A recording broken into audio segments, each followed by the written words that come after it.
This conference will now be recorded. Okay, right. So we've started recording, so I better start talking and saying something useful. So, welcome to the webinar that I'm running on Sage 200 year end. We'll be talking about preparing for year end, running the year end, doing checks around the year end, and obviously any questions you might have about the year end as well. So, it's like a run through really of what we should be looking at before we run our year end, all the steps we should go through as part of completing the year end, and checks to do afterwards, and tidying up exercises and so on. So hopefully you should see my PowerPoint. We're going to use this PowerPoint presentation here as my kind of agenda to follow through. And I've also got Sage 200 open, and when I've got something to show you, we'll flick over to Sage and follow through on that. Okay, just going to check the chat. So first question from Andrew, can I assume we get copies of the slides? Yes, that's fine. I will circulate that. I've got everyone's email address that certainly signed up to it, so I'll send the this PowerPoint to everyone who's registered for this particular webinar, so that's fine. Okay, and as I say, you should also be able to get access to the recording as well, which will give you even more. Okay, so if I just dive into what we've got on the PowerPoint, pretty rough, pretty simple agenda. It's only planned to be an hour.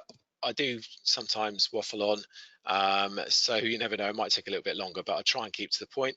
I try and, if I waffle, try and give you something that might be useful, so hopefully it's not boring or waffle. But so it looks like a fairly simple agenda, and I'll just talk around each of these different areas: the preparation, the running of the year end, what the year end does, and your post year end checks. Okay, starting with preparation. So some of this we're going to follow through in Sage. So I've got some data prepared that is at the point pretty much where we're ready to run the year end. So there's a couple of things to do before we do it, but there's a number of things that we're pretty much there already. So there's a few bits I'm just going to mention that basically my data is already done. So the first thing to mention, it's not so much part of the year end, it's just a bit of background, and it's just worth mentioning because it's something, there might be something in here you weren't aware of. I'm sure most of you, if not all, were aware that when it comes to year end in Sage, you will not be closing your year end, I'm sure, on the first day of the new year, but you'll obviously want to continue trading. So Sage will let you put in transactions that belong to the new year whilst you're still in the normal ledger in your old year. Those transactions will go to the maybe what you'd call sub ledgers. The other ledgers, everything other than the nominal ledger, will be updated. So if your year end is the 31st of December, when we come back in the first working day of January, then you can start putting your sales orders and invoices through, and anything that posts to the sales purchase cash book, updates the stock, will go to those, even though we're in the old year still. Now, again, as I say, that is something you're probably aware of, but it can be a bit of an issue because it can then restrict. It's not so bad for the day-to-day running, but when you're coming to run your first period end, you may still have your old year open, you haven't finalized it yet. So usually, like the best thing is obviously to try and get that year end completed as quickly as possible, but there's obviously certain things to wait for. But one thing that I will show you is that when the financial postings are made and you're still in the old year, and I'll just show you quickly, this is Sage's demo data, which is actually dated 2016. So although I'm about 3 years out of date with this data, hopefully it's not going to make any difference to what I'm talking about. So just bear in mind the fact that as far as my system is concerned, we're in 2016. But the key is we've got 12 monthly periods ending in December. So we can see the end dates for each period down the left, and the last period, 12, finishes on the 31st of December. So when we hit 2017 transactions, nothing will be posting to the nominal ledger. Where it goes, it does go into the nominal. And if you want a fairly recent version of Sage 200 from 2015 onwards, you'll see you've got, as well as the nominal ledger list, you have your deferred waiting postings list. Everything will queue up in the deferred waiting postings. Okay, you see I've got some January transactions for 2017, and they're sat patiently waiting for January 2017 to be open, which can't happen until we've rolled into the new year. So the first thing to note, if I was to run a trial balance, and I typically use the posting accounts version of that report, it gives you a straightforward trial balance report for the regular posting accounts. And if I wanted to run it for next year, 2017, you see it's not available. It's not a period I can choose to run it against. So the trial balance is limited to only run in the current year, and it won't give you anything that's sat in deferred. But it's useful to note, if you were to run your profit and loss or balance sheet from Sage, you have the ability for profit and loss or balance sheet reports to be run for future years. So I've got 2016, but I've also have next year in. I have my 2017 year in there. So if I want to run a profit and loss for the next year, even though I'm not in it yet, I'm still in 2016, I can select a month from next year, and I have to make sure that I tick the box to include deferred transactions. And if I OK that, you can see I've got for period 1, the selected year, we do have some balances coming in. So we have a sale of 50,000 hitting the P&L. Obviously, demo data, I don't have a lot going on, but you can see if I just drag that out of the way, somewhere, here we go. We had an invoice on the 18th of January, which posted £50,000 to my revenue account 31100 Sal Bez. So although it's in deferred, my profit and loss and balance sheet reports will pick them up if I choose to do it that way. So you're not completely unable to get anything from the future financial year. You can get your profit and loss and balance sheet reports. Okay, back to the slide.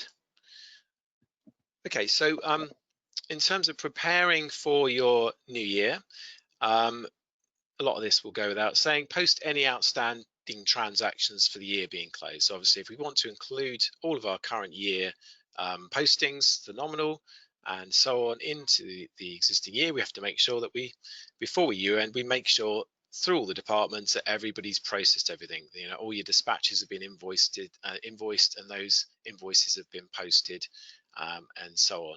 So you might have been waiting for some late invoices. All of that, just the same as you would be for a normal month-end procedure. Just make sure that you've got everything done before you close, because once you're closed, you can't reopen the year.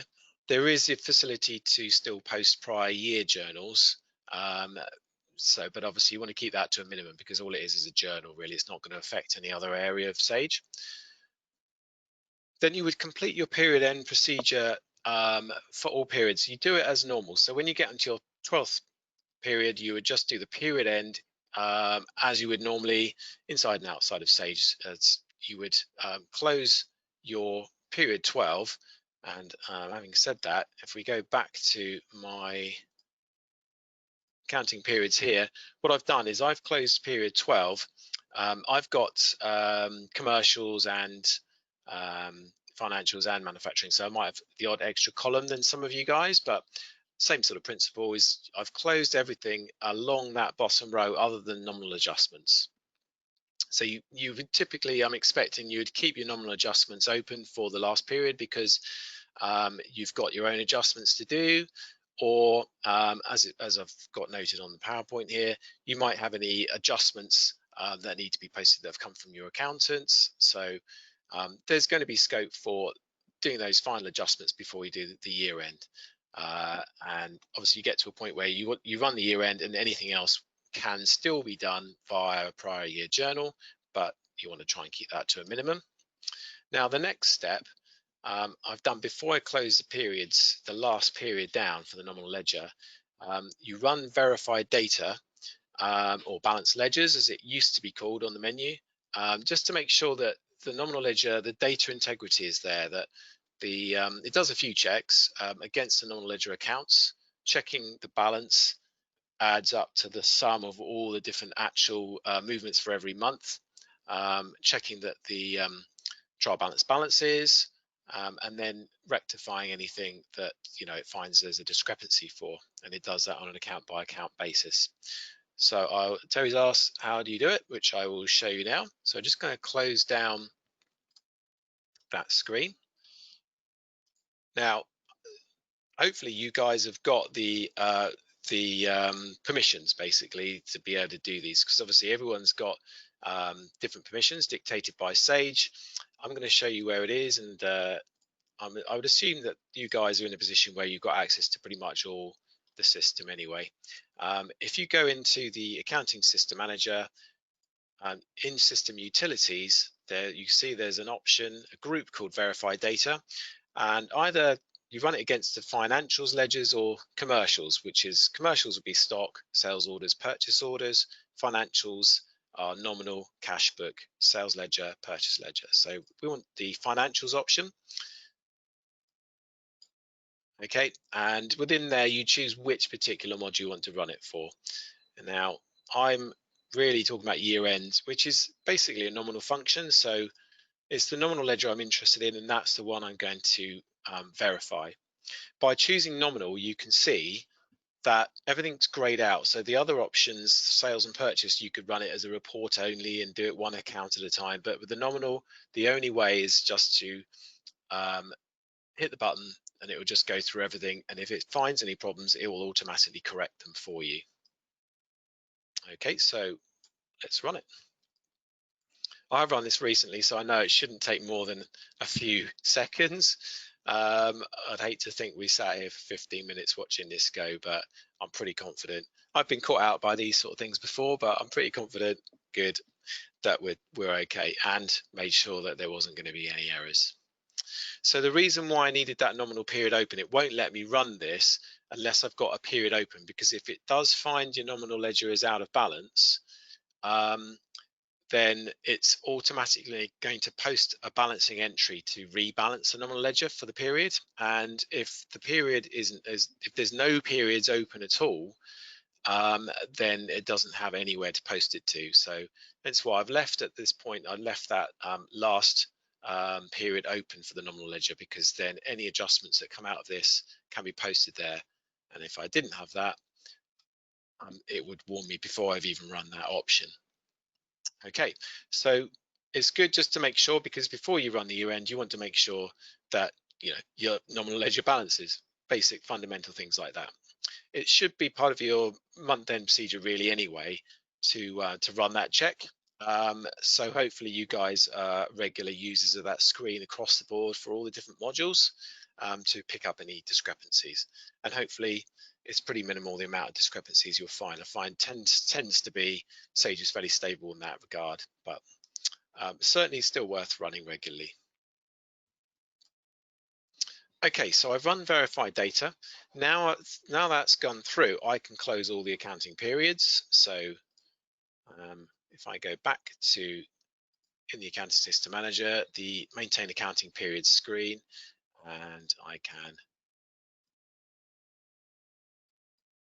select to change the period status and close that period off. So we can't run year end unless we're in this position here where we have closed every period in the year for every column, every let's say a module.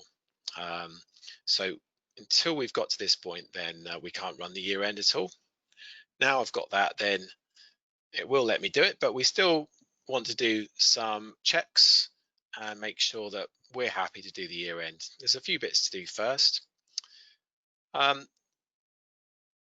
So a couple of things just to validate what you're going to do is going to work for us. Um, you'll be fairly familiar with what a year end will do.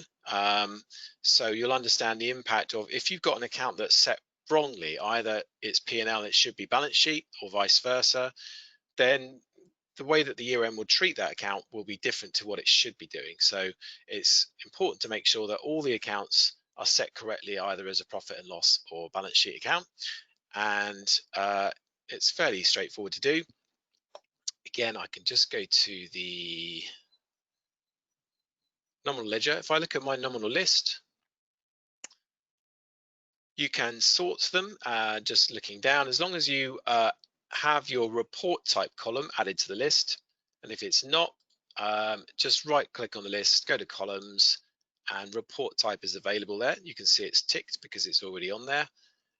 So I can see, as I look down the list, what each account is set to. Is it balance sheet or profit and loss? You can either sort by the account code, or you could sort by the report type then, whichever way you want to look at it.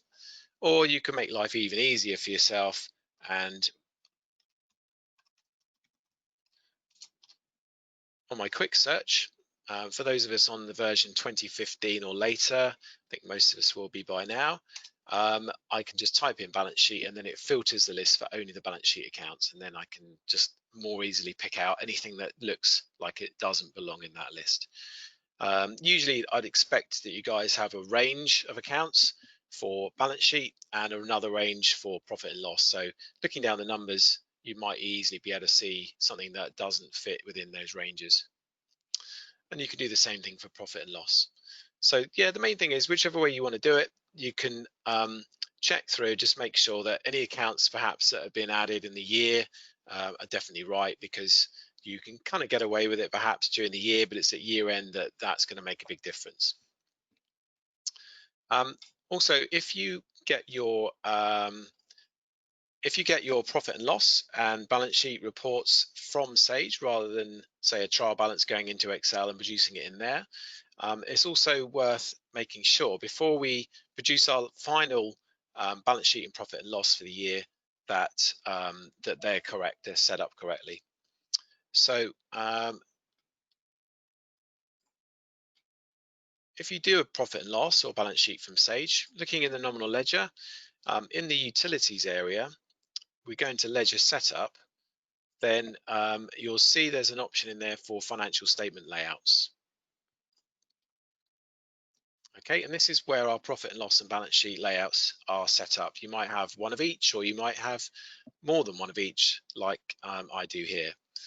And what you can do is you can just double check by highlighting the layout that you're going to produce your profit and loss report from.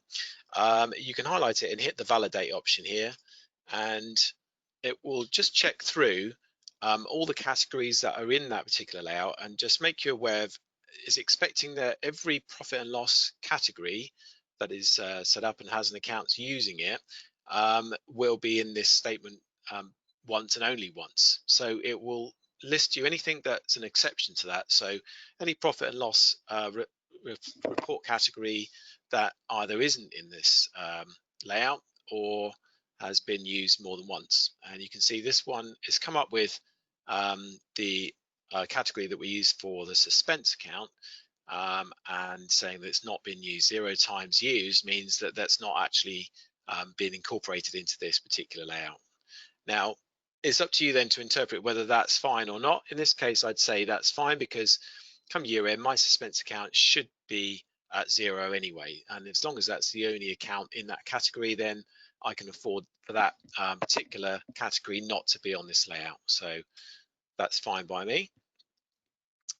Let's try one again. We just validate the balance sheet, switch to the balance sheet, highlight the layout, hit validate, and that one's absolutely fine. If I edit it, just to show you, if I was to have made a mistake, let's say instead of having category 8, I've put category 3 in there into my vehicles section of the fixed assets, then if I validate it this time, you can see I've lost vehicles. So now that's come up 0 times used, and because I've doubled up on category 3, then that's come up as well because that's been used twice. So I can use the results of this. It also, so you can tell you know, which ones you need to address, and you can then go and edit it and correct that. So I'm just going to put that back to 8, save that, and it should now validate. Okay,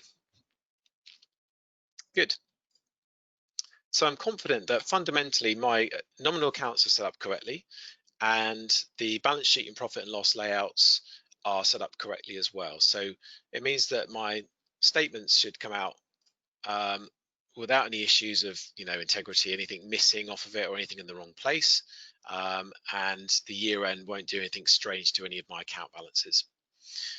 Okay, so a couple of basic checks there to do. So I've now validated balance sheet and P&L layouts. What I would do, I'm not going to do this now because I'm sure you don't need me to show you what to do in terms of running a balance sheet, P&L or trial balance, but that will be your next step. Now you've checked everything is correct behind the scenes, you can run your statements, whichever ones you would need to run or you'd expect to run at year end, and either print, export to PDF, spool, whatever you need to do, whatever outputs you need for those. Okay, so I skipped through to having completed those, and I'm ready to pretty much ready to do the year end.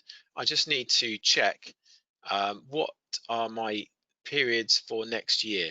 Now, for a lot of you, it may be pretty simple, but it's not necessarily for everyone. It is going to be that straightforward. If I go back to my accounting periods screen, so let's just shunt that up. Okay, so this is our current financial year. In the same screen, you've got another tab for future financial years, and everything is set to future as you would expect. But the key really I'm looking at is just checking the end dates are correct on all of these periods. Now, my setup is that I run 12 monthly periods, so Sage is very happy with that. It will automatically create me 12 monthly periods for each year. As we roll into a new year, you can see we've got current year, 1 year ahead, 2 years ahead, 3 years, all the way up to 5 years ahead. And it will just create me new years as I go through a year end with the same setup. So it's going to be the last day of each month. But obviously not everybody works that way. So if you were to finish, if your month then was the last Friday of each month, something like that, then your end dates are not going to fit tidily into the last day of each month. So it is useful at some point before you roll into the new year. It's not the last opportunity, but I think it makes sense to just review your financial years if you don't run monthly periods, and you can at this point, assuming there is a permission on this, which might prevent you doing it, but that would need to be switched on to allow you to change the period date so that before you actually hit this new year, before we move into it, let's not choose that one, it would be 2017. You can then set those dates because they will have defaulted to the last day of the month. So you would set those dates to the appropriate date for each period. Okay, the reason why I like to do this early on, it isn't definitely the last opportunity to do it, but if you open up a period, say period 1, straight after running the year end, then it's too late to change the end date. So before these periods are actually open, of any chance of being open, if you set those dates now, then it makes sure that you don't have that issue. Okay. So for me, it's straightforward. I can assume that everything's going to be fine because it's Sage is automatically generating the right period end dates for me every year automatically. Okay, so we've checked our financial year period end dates for next year, so we can move into actually running the year end. Okay, so the first thing we need to do is we need to make sure that when we run the year end, all users are out of Sage, not just the people in the accounts department, but everybody needs to be out. So obviously you need to plan ahead and make people aware that they can't be in Sage at a particular time that you're planning to do the year end. Now, what would tie in with that is actually the third item down there is the backup. Um, it's very highly recommended that you back up prior to running the year end. Um, but I appreciate that a lot of the time you won't necessarily have direct access to the way that you would back up your database. So it's usually um, a specialist bit of software that manages your SQL database, called the SQL Server Management Studio, that typically you won't have on your machines, but will be on the server. And it takes a little bit of understanding of SQL to know how to do a backup. But obviously, it should be configured to automatically do this for you, usually at least once a day on a daily basis overnight. So even if you can't do it yourself, um, either you can get in touch with our support. Assuming that we can get access to it, then we can help and just do your backup for you and just make sure that that's done. Or if nothing else, you can always just schedule it to happen first thing in the morning, so that um, assuming that your backups are working successfully overnight, then you have got a backup. As long as nothing else is done, people aren't working, then that will be valid for when you run the year end. So you make the year end and the first thing that happens on a day, and you effectively have a backup there. Okay, so it could be best that you just make sure that no one goes in first thing on the morning that you're going to do the year end, and make sure the year end is the first thing that happens, and then you've got a valid backup. So it's unlikely, but if anything does go wrong, there's a lot that happens during the year end, which is why the backup is so strongly recommended, that there's no way of unpicking that and just fixing it back up. If it goes wrong, the only way really is to roll back and use a backup to restore it back to where it was before. So that's why it's so important that we make sure we've got a good backup, because you never know, it might have an issue. Okay, before we do a year-end process, one other extra job is just to make sure you've got no disconnected logins. Again, this is based on having access to the screen, but if you're in a more recent version, say 2015 onwards, then you'll have the cog at the top right, and one of the options, the second one down, is to check user login status. Actually, that will take you into a list of any disconnected logins. So this is where people perhaps have during the weeks or the months since this was last run and cleared down, have maybe come out of Sage not in the proper way, perhaps crashed out, maybe the machine crashed, they lost their network connection, various that sort of thing, where Sage wasn't closed properly. It keeps a record in here, and it keeps the screens open. So one consequence of that is sometimes you can't get into screens because it thinks that someone's still in them, even though they weren't, but they'd crashed out. So you can hit this day to day. So it's generally a good idea to clear these down, at least during as part of your period end procedure. But prior to doing a year end, obviously, it's even more important just to make sure that there's nothing amiss in this data set and everything's nice and clean before we try and do this year end process. So actually, I don't have any in here, so I think I might have cleared mine out, so I can't demonstrate, but it'll be a case of just highlighting anything that's listed in here and using the log off button to clear them. You can do a multi-select, so you can use your shift or your control to select more than one of these lines on the list, because they can sometimes amount to tens of them, and take a little while to do individually. So you can select a whole raft of them and log them all off, but it's definitely worth checking.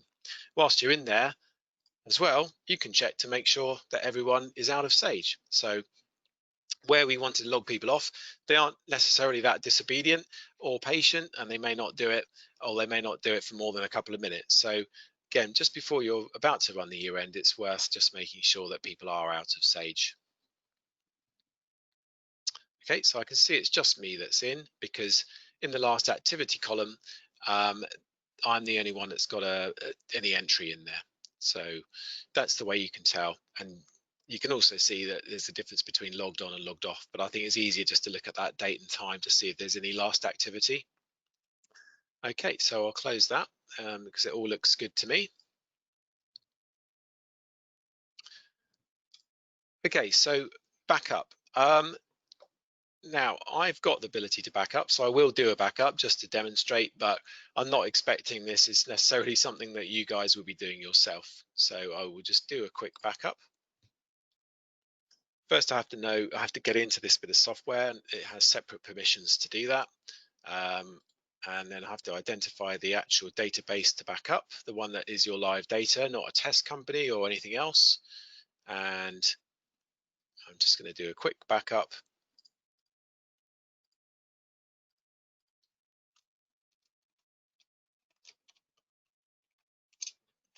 Okay. As I say, don't worry too much about me doing this bit. But just it does give you a quick insight as to what's involved in backing up the database.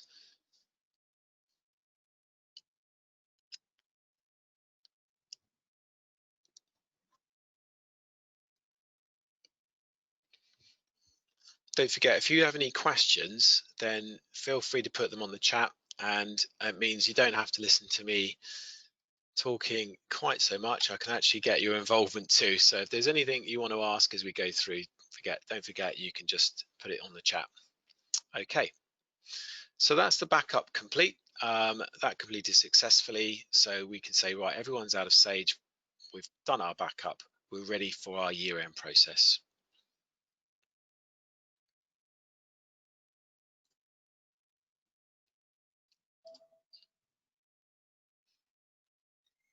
Okay, so the year-end process itself is fairly straightforward. Obviously, there's been a number of things we need to go through in preparation for it. But if we go into the nominal ledger, you have your period end routines, then you can see a year-end option in there. Don't forget, if you don't know where all these things are, then the search menu option is very useful to find it. Just typing in year-end would get you to it as well.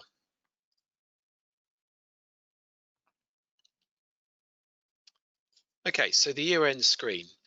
There is not much to do with it. You know, it's more about being ready to run it, and in that position where you've backed up, your data looks good, you've got all the reports you need, and all it's really doing here is asking you to tick and tick and tick just to be really, really sure that you're ready to do the year end. So you're not doing anything really other than ticking the boxes just so you can hit OK. But other than that, there's no other options. There's nothing to do. It's either cancel or OK. So running the year end itself is a pretty straightforward operation. Okay, so I've done all my checks and I'm happy that I'm ready to do the year end. I've got my backup. So if anything does turn out to be disastrous during or anything I pick up afterwards, then I can always restore from that. And I click OK and off it goes. Now, this is demo data. It's probably going to have a lot less in here than what you will in your data sets. So it might take you a little while, 5-10 minutes, maybe a bit more to complete the year end, but I wouldn't expect it to take hours to do this. There are a number of things for it to do, but not that it's going to take half a day to finish.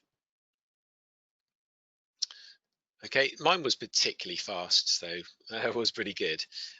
So it's finished. It's confirmed that it's complete, and as it says, it's recommended that you check and make sure the accounting periods for the next financial year have been correctly set up. Would you like to amend accounting periods? So I'm going to say yes to this. You can obviously choose to do it later on. At the point we are now, we've rolled into the new year, but we haven't opened any of the periods in the new year. So everything is still in the future. So I still can, if I click yes, I still can change my period end dates. So it wasn't the last opportunity the year before, but this is kind of going to be the last opportunity now before we start opening our periods up. So I can still change those period dates if I need to. And I can now, if I want to, start opening these periods so that the postings that were sat and deferred for January 17 will start to come through.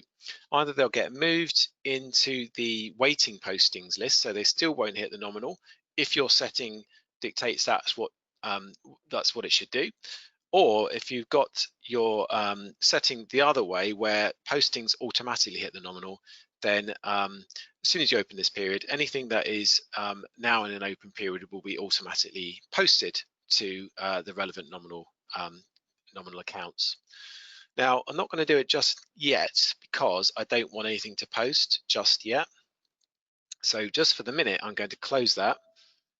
And I'm getting another message from Sage. It's recommended that you run verify financial data routine to verify the integrity of your normal accounts. Now that's exactly the same thing that what we did before we ran the year end. So I'm going to OK that. Now, far be it from me to divert from what Sage say, what they recommend. I'm sure there's a good reason for it, and it does kind of make sense just to make sure before you move into the year and say, right, that's the year end done. In case there was any hiccups during the year end, then it would make sense to let's just close that, to run that verify data again and just make sure that still your nominal ledger is in good shape. So back to the accounting system manager, system utilities, verify data, financials, and run it through for the nominal ledger. Okay, that. Okay. Caught me out. As I said before, I can't do it with no periods open. So I will do that in a minute. So what I want to do is, before I open anything up, I'm going to complete some post-year end checks. You can see that it's one of the things on my list before we allow users back in. So we've got, let's just start from where we've completed the year-end process. We can spool, print, export, whatever you want to do with your year-end report, which is what comes up automatically. I did minimize it, which gives you a list of your net, your debit and credit totals for the old year. And then for balance sheet, that's going to get rolled into a net figure, either net debit, net credit, as the brought forward balance for the new year. And as we move into profit loss accounts, we can see that's been zeroed off. Okay, so it might be a useful report. I'm not going to personally do anything with it for the moment. I'm just going to close that. But you won't be able to reproduce that. So if it's something that might be useful, it'd be worth keeping a copy of it. Okay, so print the year-end report, open the periods. I've actually got this maybe slightly the wrong way around. Open periods, new financial year. I think first I'll just complete my post-year-end checks. Now I've got a separate page for that, which is the next one on, which I will come to in a second. Let's just review what's happened during the year-end. Okay, so when we run that, it was very easy to run, but what did it actually do? I'm sure you'll be aware of a lot of this, so I won't labor it too much, but just to be clear, so the financial year is updated. We saw when we went into our periods that we are now in the 2017 year. 2016 is now a prior year. 2017, which was next year, has become this year, and everything shifted on a year. Your balance sheet accounts have now got the balance at the end of the year has become a brought forward balance for the new year. So as it says here, the balances are transferred to the brought forward boxes in the nominal records and included in the year-to-date values on the balance sheet report when calculated for a date in the new financial year. The actual monthly balances for the financial year that you're closing are transferred for the prior year columns into the nominal record, and then you can use those for comparisons and print those in any balance sheet reports that use prior year comparisons. Profit and loss accounts, their balances are zeroed off. At this stage, the transaction history is not removed, so the history is all there, and I can go through afterwards. I'll go through how to get rid of those if that's what you want to do. A single-sided posting is made to the account that's designated as your accumulated profit or loss account. So single-sided journal is created for the profit or loss value, and anything, once you open the periods, anything that was deferred that is now in an open period will get moved to waiting postings or posted. Finally, on the sales and purchase accounts, the suppliers and customers, the turnover figures, if you run the trading reports, the the year-to-date figures will become the last year-to-date figures, and then the current year is recalculated for the new year to include whatever's happened in the new financial year so far. Okay, so that's the outcomes. Moving on to the post-year-end checks. So, as I say, run verify data. In fact, we will need to do that after we've opened the period one. So really, I should have that down there. So we did checks on our accounts before we did the year end, which makes sense, but we can just check again to make sure that for P&L accounts that the balance is zero. So it's a very easy thing to check for. The list view could be useful, but there is a setting on each account as to whether to show the balance on the list or not. So if that's not set, then actually the list view isn't much use to you in checking the balance of an account. But you could just run if I go back to the nominal ledger,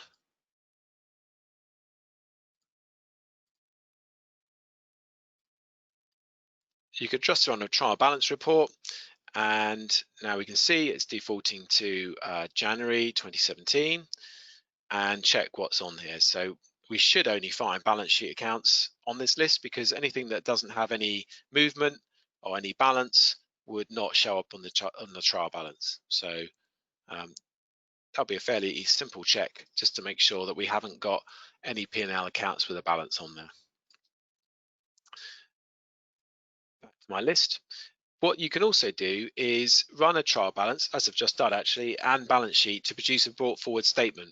So if it's something that you may use, you might find useful, you never know, at some point during the year you might wish you'd done this, you can run a TB and a balance sheet to give you your brought forward statements, because once you start having postings hit the nominal, there is no way to produce in 200 a brought forward balance statement. You know, the only thing you can do is run it for periods 1 through to 12, and that's going to be as at, you know, the end of that period, the movement that's happened during that period. So there is no period 0 that you can run it for.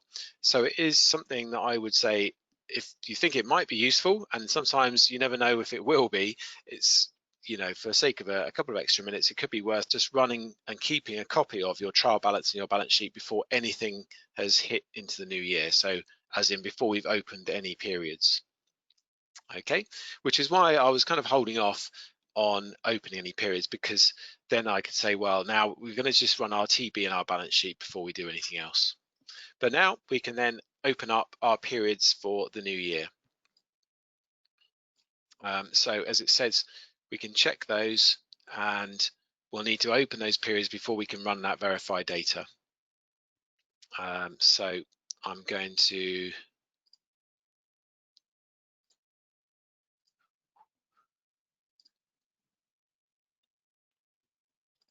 open up January 2017.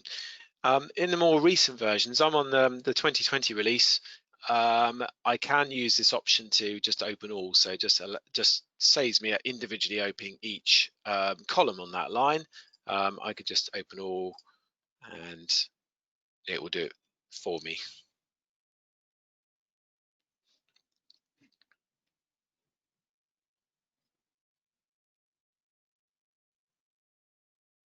Okay, so we've got some reports where some deferred postings have actually been posted through, so we can print or spool those if we want to, and we'll get a version of those report for each area that we're opening up. So it could be from any of those sales or purchases, cash book, whatever. Okay, and we can see now that we've opened up all the periods, and I would then be able to run verify data. It should be happy now, running that from here, just to make sure that everything is still okay. This is very belt and braces, but I think that, you know, there's a good reason for all of these things that we're doing. Okay, everything's fine. So we're done. So we've opened up the new year. We haven't let people back into Sage yet, but we've done a lot of our checks. If I go back to my list, so if we look, we've done our post year-end checks, and apart from a couple that I haven't mentioned yet, and we can yet let users back into Sage. Going back to our post year-end checks, the only thing I haven't mentioned is optional. So you don't have to necessarily keep people out of Sage to do this, up to you. But as I said before, the option to clear down history on P&L accounts, it doesn't, it used to be something that was part of the year end. It was an option that you choose when you run the year end, but now they've actually separated it out. So if you prefer to clear down the history of the P&L account so that the history on each account matches the balance on the account, then that's a separate operation that you would run, and I'll show you how to do that. Okay, so back into nominal ledger. Another option in the period end routines, just under the year end, is the account maintenance screen. If I go into that, I've got two options in here. Now there's one that relates to, it's a similar sort of function that you see in other areas of Sage in the financial ledgers to clear down history. So you can use this option at the top whilst you're in here to remove any old postings across the board on all accounts that you just don't need to see anymore, just to keep the amount of history down to a manageable size. Again, this is an optional thing, and it's also then up to you to decide how old those transactions are that you want to remove. So up to what date do you want to get rid of things? Okay, I'm not going to go through that one right now because it doesn't directly relate to the year end, but it is something that is good, so that housekeeping exercise that perhaps do at year end if you don't do that already. But something that does directly relate to the year end is this option here. So before I run it, let me take an example.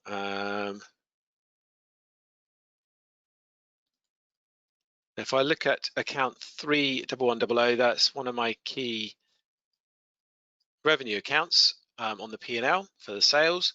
You can see I've got a lot of history on there, but my balance is zero. So if I was looking at my history and trying to agree that to my balance, then it looks like this hasn't been cleared down for a while because I've got 2015 transactions in there as well. Then it doesn't agree. Now, so it's your choice as to whether you prefer to have the history and live the fact that that the transactions do not agree to the balance, which there's a lot of reasons why it might not anyway, or I think it's a good split 50-50 as to whether companies prefer to clear down their history so that you start the new year with a zero balance on your P&L and zero history. And so all you'd look at is in your history is postings that have happened this financial year. If that's you, then you would need to come in after having completed the year end and done your checks. You would come in and use this option here to remove profit and loss transactions from the previous financial year. Okay, we recommend that you select this option after you've completed the year-end process. So again, make sure you've got a backup data. So it makes sense to do this now because you have got that backup from prior to the year end. So we may as well make use of that to do this as well. So perhaps before we let anyone in, let's just run this and okay that.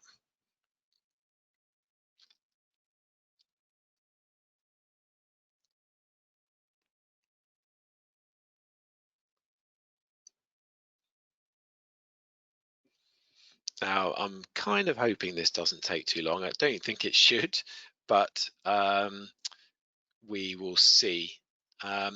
There's a setting in Sage which typically you would have ticked to allow history to be archived. If it's not ticked, then running this option will completely remove the history from Sage. If you have it ticked, then it doesn't remove it, it just moves it into the historical area. So if I go back into this account, you can see the effect. I've got a P&L account with no balance and no history, which is the reason for running it is exactly what I'm after. Okay, but it hasn't removed that history entirely because my setting is ticked, and I'll show you the setting in a minute that I'm talking about, to enable historical. transactions, then I have the second tab where the historical transactions live. So all of the historical 2016, 2015 postings, everything hasn't gone, it's just been moved into here. Okay, but it means that when we look at current transactions, obviously we've got a lot cleaner view of our P&L accounts.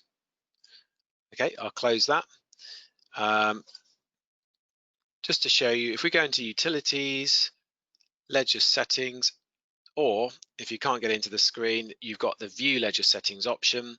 Then in here, we can check to see whether, if I go into defaults, this is ticked. This option says keep nominal transactions. You see, if I try and untick it, it's going to say that, do you want to do this? I'll actually say no to that, but I just try to tick it just to show you where I am. But the keep nominal transactions should be ticked. I can't think of a reason really why you wouldn't these days, because database storage for this sort of thing isn't an issue. You're better off keeping history, even if it's only for a year or two, and then use that other housekeeping option I showed you in the account maintenance screen to get rid of the older ones. But certainly I'd say that should be ticked. So in that case, when it is ticked, archiving or clearing down the P&L accounts will go to historical rather than be removed entirely. Okay. So I've run the account maintenance to archive prior year P&L transactions or postings. Optionally, I can run the other archive option, which means that it does the same sort of thing on balance sheet accounts. Otherwise, the current postings in those accounts will just build up and up and up. So again, I would recommend doing it, although it's not directly something that relates to the year end. Okay, so we've run the year end, we've opened up the periods, everything seems to be okay prior to running it and after running it. We've produced all the statements we want before and after the year end. We can say, yes, I think we've successfully completed it. We can let the users into Sage, and we can rest easy for another year. If there is anything else, it does need to go into the prior year. I have mentioned this earlier, so I'll just show you exactly where it is. In nominal ledger, enter transactions, you have a previous year journal entry option. So if there is anything that does still need to go into that year that we've just closed, you can get it into that year through this journal entry screen here, which it looks fairly similar to a regular journal entry screen, but if you post anything to a balance sheet account, then it will affect the brought forward balance on that on that account for the current year. If you post anything to a P&L account, it won't affect anything on the P&L account itself, but it will affect the balance on the accumulated profit and loss account, because that's where it would have ended up if this particular journal had been done before the year end was run.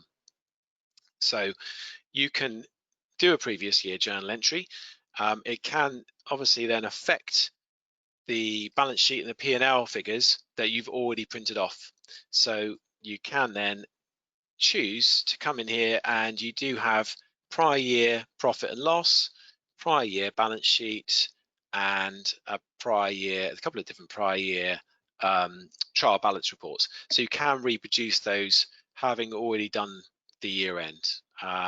You can adjust them and you can reprint them. So all is not lost if after the year end there's still an adjustment to be made. But there's no way of then going back a year and reopening periods. That's all done.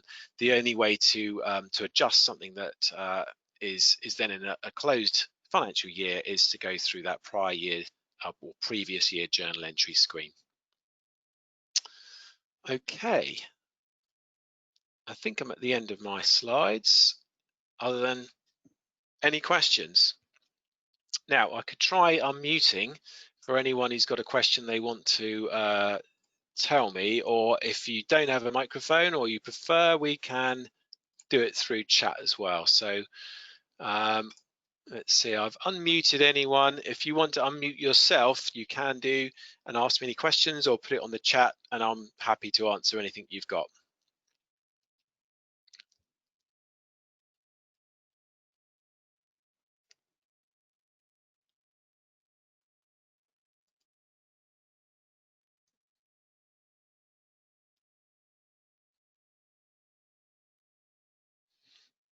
Okay, no questions so far.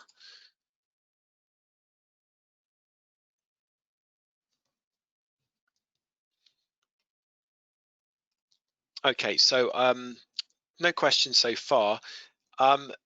Unless there are any questions that pop in the next few seconds, then I think I've covered everything I need to. I think we're done here. If you just send me a little chat to say yes or something like that, just to make sure you can hear me, and happy that we're done. Otherwise, I'll leave you a few more seconds if you've got any more questions. I've just got a quick question, if that's possible. It's Mark calling from CLab. Hi, Mark. Part of our audit process every year is they look for a complete transaction listing of everything off our nominal, sort of complete URN transaction listing from the prior year through to this year to tie back to the TB. And I know this is my first year on Sage 200. We were on the DOS version of Sage 50 prior to this year and migrated across. And Roger used to be of assistance in the past with that. Is there a simple way in Sage 200 to give that full transparency listing of all transactions that transact through Sage 200? Yes, there is. There's a couple of different ways I could think of.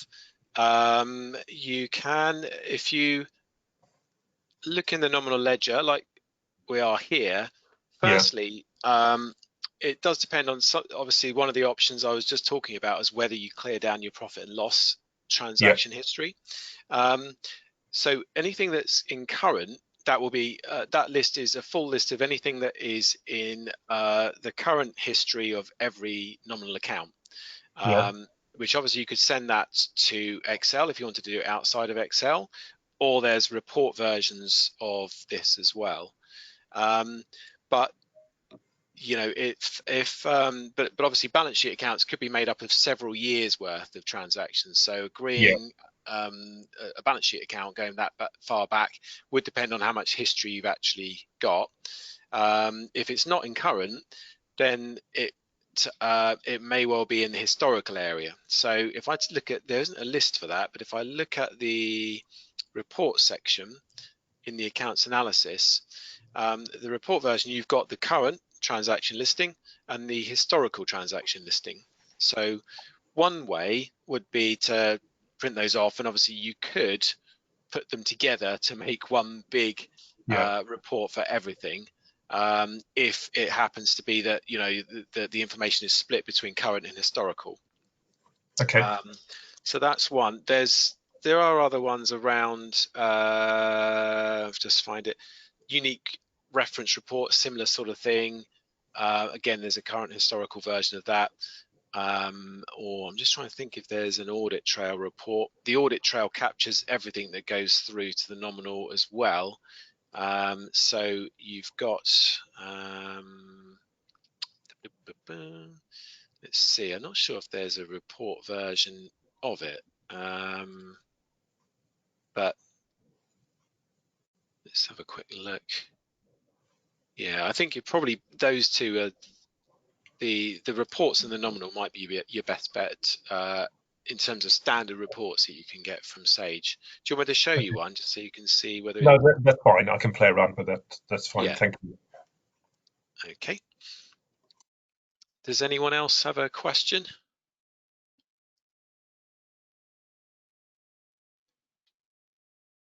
Great. Okay. That's fine. I think that might be all of our questions for the moment. So I've wrapped up. I think we've covered everything here. There is another session I'm running next week around VAT returns and online VAT submissions. So if that's something of interest as well, then either you should have hopefully seen a mailer from us similar to what we sent out for this, or if not and you're interested, just get in contact with me. I'll put my email address on here. The email address you can contact me on is there, or if you've got my invitation, then you can pick it up from there. But yeah, if you send it to me or to basically anyone you know at CIM, they can always forward it on to me, and just indicate that you're interested in that, and we'll put you on. I forget what time it's on, but it's going to be on Wednesday, so I have to double check what time it's on. But thanks, Terry. Thanks very much for joining us.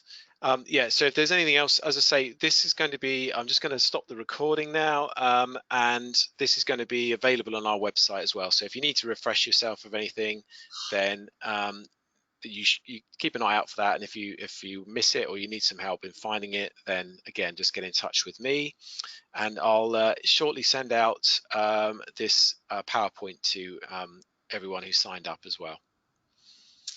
I think I've covered everything. So hopefully there's no other questions, but if you think of anything, you can again just get in touch with myself. Okay, thank you for joining me, and hopefully I'll speak to you next week as well, and join us for that session. Thank you very much. Goodbye.